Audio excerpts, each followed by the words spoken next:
Hi, everybody. Welcome to Terri TV. I'm Terri Hardin, pop icon, Disney Imagineer, and internationally trademark artist and speaker. Yes, sculpting. Painting, I'm still working on, but sculpting, I'm internationally known. And of course, my dragon in the Dragon Slayer. Merry Christmas, Happy Holidays, Happy Hanukkah. It's coming. Oh my gosh. Ooh. It's coming, it's coming, it's coming. Are you ready? I am not. I just wanted to pop in today, Monday, give you a little bit of Christmas cheer, a little bit of dazzle, razzle, dazzle excitement. And oh my gosh, you got to see my sweater. So I'm going to jump up, tilt the camera down so you can see my sweater. Isn't this the cutest thing ever? Isn't it cute? Yes, it is. Isn't it? Oh my goodness. You know, you've seen me in that black sweater with the white trim. That's Disney. And I got to tell you, I love to have this opportunity because I live in California and everyone says, you're not going to get much snow and you're not going to get much this and you're not going to get much that. But that isn't true. That is just absolutely not the case if you live in California. We are lucky enough to have cooler weather. I love it. It's actually for many in California too cold, but I don't say that too loud because I love this weather. Yes, I do. And I found that I had one sweater that I really loved, which was the black sweater with little tiny Disney bits all over it. And I really loved it. And you'll know it. If you look at past broadcasts, you'll see that I wear it quite a bit whenever it's cold because I just love the way it feels and I love the way it looks. And it's one thing you can say about Disney sweaters is they're perky, they're fun. But for some reason, Disney has gotten into the hoodie kind of thing now. The things that don't zip up the front, the hoodie, they like the hoodies or the sweatshirts. I think they're mostly hoodies, basically.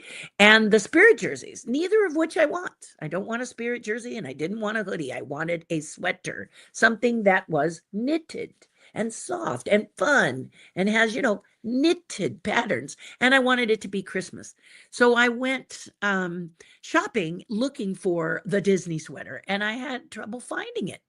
In fact, the only sweater I could find was this lovely little one with stitch. And let me tell you something. This is a beautiful sweater. First of all, it is knitted. It's not screen printed. So this is all knitted into the sleeves. And then here, these little snowflakes are all knitted into, like a knitted sweater. It's knitted. It's in the knitting because it's knitted. Am I overemphasizing this? Yes, I am. And before I get all into my sweater, let me say, if you're just joining us, consider subscribing. But if you're looking for the classic sort of YouTube channel you're used to, nah, it's not me. I basically just sort of chatter about things I like to chatter about because I am Terri Hardin and I have been around for a while. I'm 67 and I have quite a big career. I'm happy to say I'm very fortunate. I'm very blessed. And so many of you may want to know, how can you do it today? And I'm one of these people who is a truth teller. I'm going to tell you. For example, you want to be an Imagineer, pick out a spot in Imagineering that you want to be or in Disney that you want to be, and then get with your friends and make something and post it on social media. And when you do that, say what you want. So let's say you want to be a concept artist. You dream of creating rides and attractions for the mini parks that Disney creates. Then you just do some concept art. And while you're doing it, you talk about your dream of being a concept artist. Because here's what happens. If you just show your work like many artists do on Instagram, YouTube, TikTok, they don't really tell you what their dream is. You don't really say what your dream is. And you're very proud if you get 1,000,000 likes or you get 1,000 likes or you get a like. In my case, woohoo, one like. Yay! Another YouTube person. Yay! Now I have, 401 or whatever I have.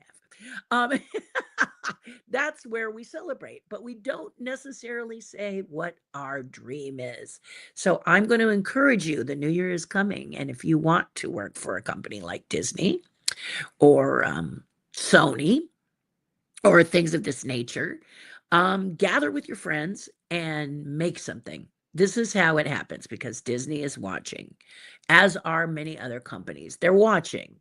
And I've heard a lot of artists say that, 2D animation is a struggle. 2D animation is not what Disney is focused on, or many companies are focused on.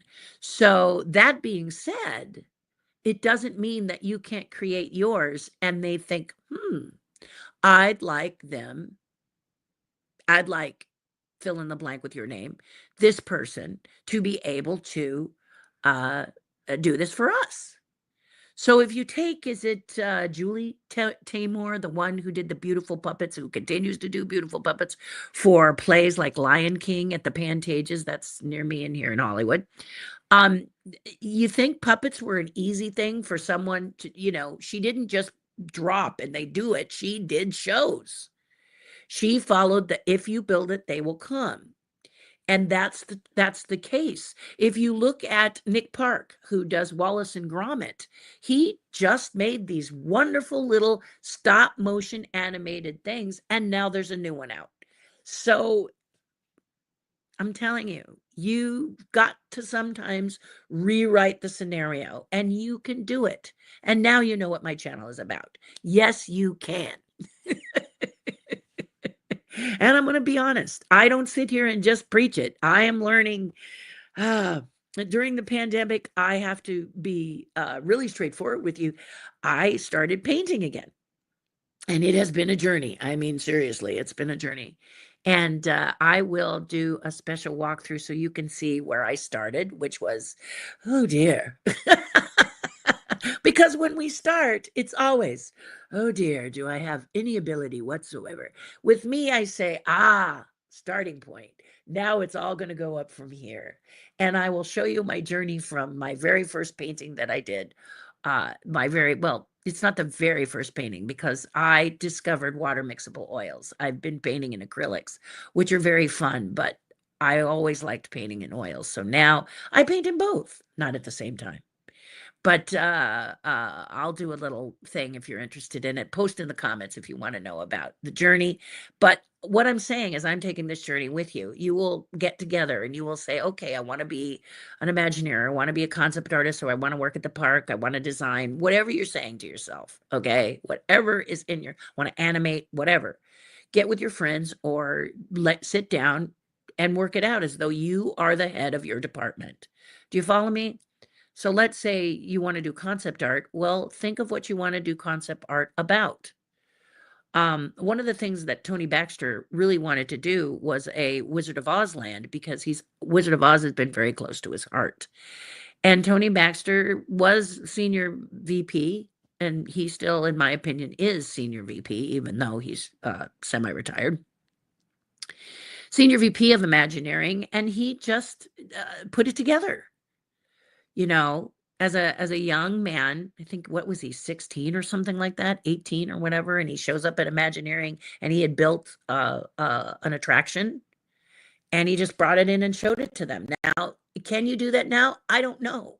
But I do know you can post it on social media, and people are going to go, wow, and they're going to find you. So that's the way you do it in today's world, as you post it, but you don't just say nothing. Because if you do that, like lemmings, everyone's going to go like, and you're going to be really happy because you have all these views, but they don't know what to do other than like. You follow me?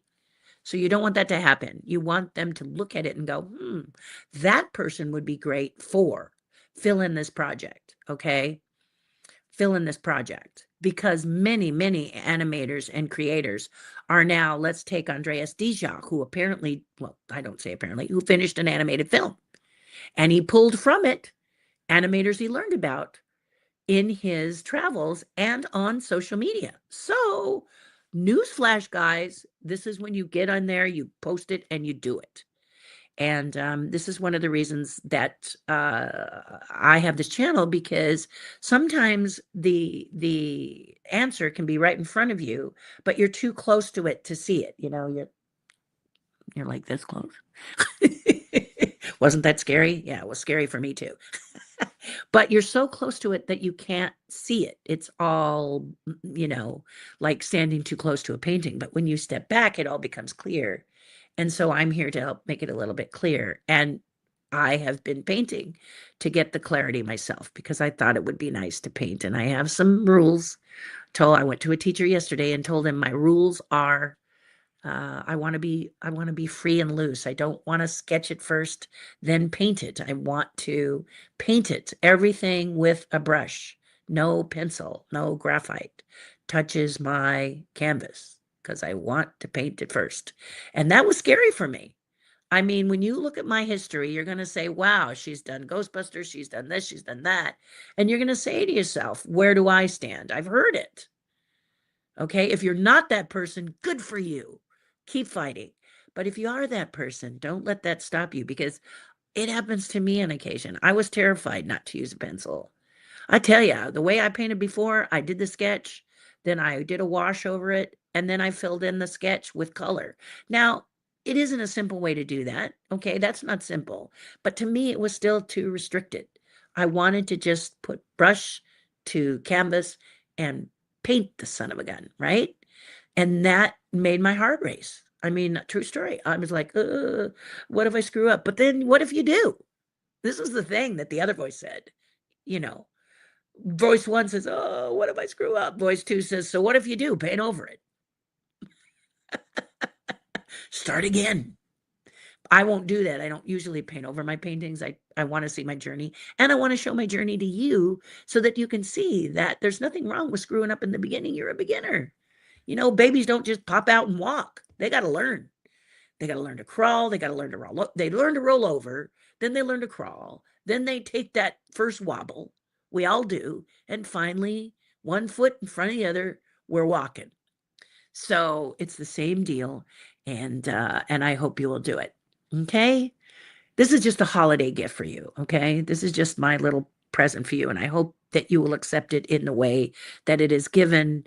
Don't let others tell you how your art life is going to be if art is what you want to do. Animation, um, photography, acting, know that some of these industries, dancing, no, but art is what it is to you. So if you're passionate about it, let's say you clean like a maestro, you are an artist at cleaning. I try to have one or two of them come in once in a while to make sure my house looks good because I'm not an artist when it comes to cleaning. In fact, I clean like I want to go do something else. You know what I mean? Oh, let's get this done because I want to go paint or I want to go sculpt or I want to go, create. But there are people who this is how they create by cleaning and making things sparkle. And I am in awe of those people. I am in awe of them. And so if you're that person, I'm in awe of you, just in awe of how you do it because it's not on my, to-do list. So let's talk about Red One. Today I wanted to talk about Red One because I did not see it in the theater. I like to go to a theater, but there's got to be some elements in place before I go. For one thing, I don't like a lot of people in the theater anymore. I like to be more isolated. And man, a cell phone lighting up or making noise sets me off. Is it because I'm 67? Maybe. But I want to do a lounge seat because there's dividers that divide you by rows. So you have only the isolated row to deal with. There's room to pass in front when the recliners are deployed. So this is nice. And there are areas in certain theaters where there's only like 3 seats. So you feel like you're isolated from everybody else. You get to see it on the big screen. You get the best of both worlds. So this is my thing, but this is optimum conditions and they're not always something that I can do. Plus, I'm very, very busy, so I don't want to keep from seeing a movie simply because I can't get into the theater to see it.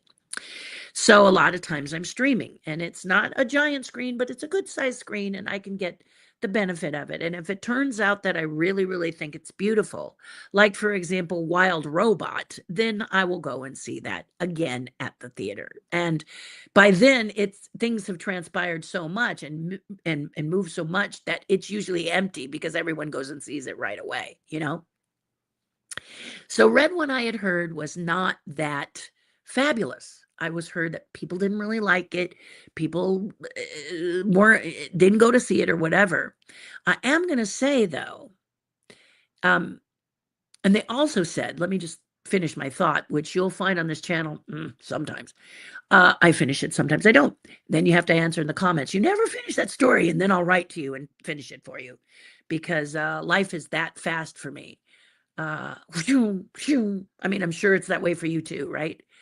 But anyway, Dwayne Johnson, people say he's waning. They say that Dwayne Johnson, as an actor, is not as appealing to watch act like he was a few years ago. I disagree. I love watching Dwayne. And one of the things that I love that Dwayne has been doing lately is family films. Because he's got, kids, and he's a very special hero, not hero, but celebrity to children. Children just love Dwayne The Rock Johnson. And they don't know about his wrestling career, and they don't know about how he started, and they don't care. But the man is charming. The man is fun to watch, and he's no different in Red One. He's very, very funny and fun, as are all the people that are next to him. I love this bear character, and I'm not really good with CG animation, but the bear is just adorable. I wish he was more of the bear in the film. I just thought that was the bear. I just love the bear. I just love the polar bear. I mean, come on, what's not to love about a polar bear?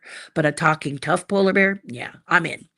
But anyway, really, really awesome, really cool. I will give you a caution.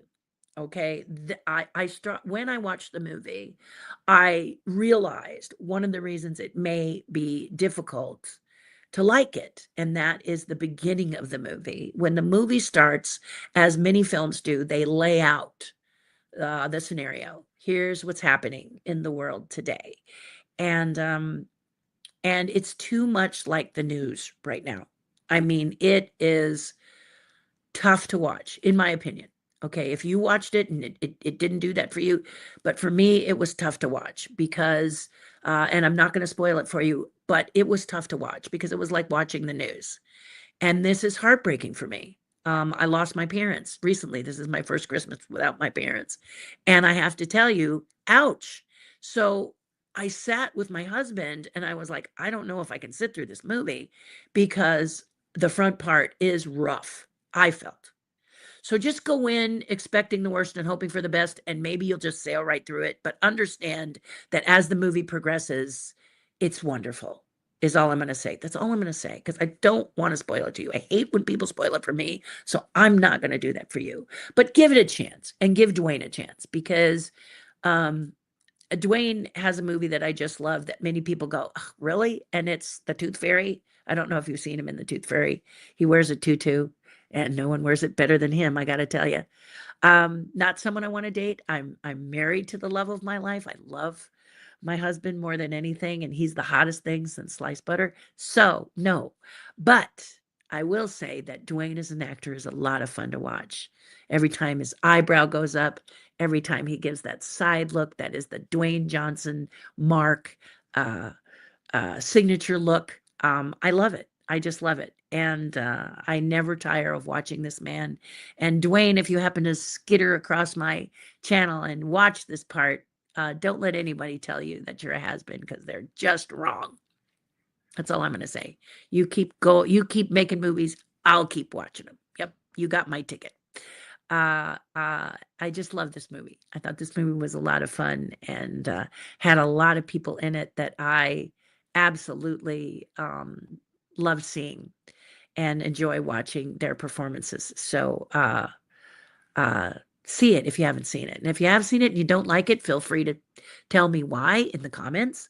I'd love to hear your spin on it, as all. And just remember that movies are made for everybody. So we can't like every movie. And this one is very, very, very, very special. So just a fun Christmas movie. I love all kinds of Christmas movies. And this one was a modern day tale. And I knew nothing about it. Can you believe this? It was all over, apparently, my husband said. It came and went, but I didn't know anything about it. This is happening with a lot of movies that I'm getting. I get screeners, and they come through, and I don't know what they're about. I only hear that they are about, just give me a minute. There we go. I have a sleep monitoring system that says, "You're up. Shall I turn off sleep monitoring? Because you are up."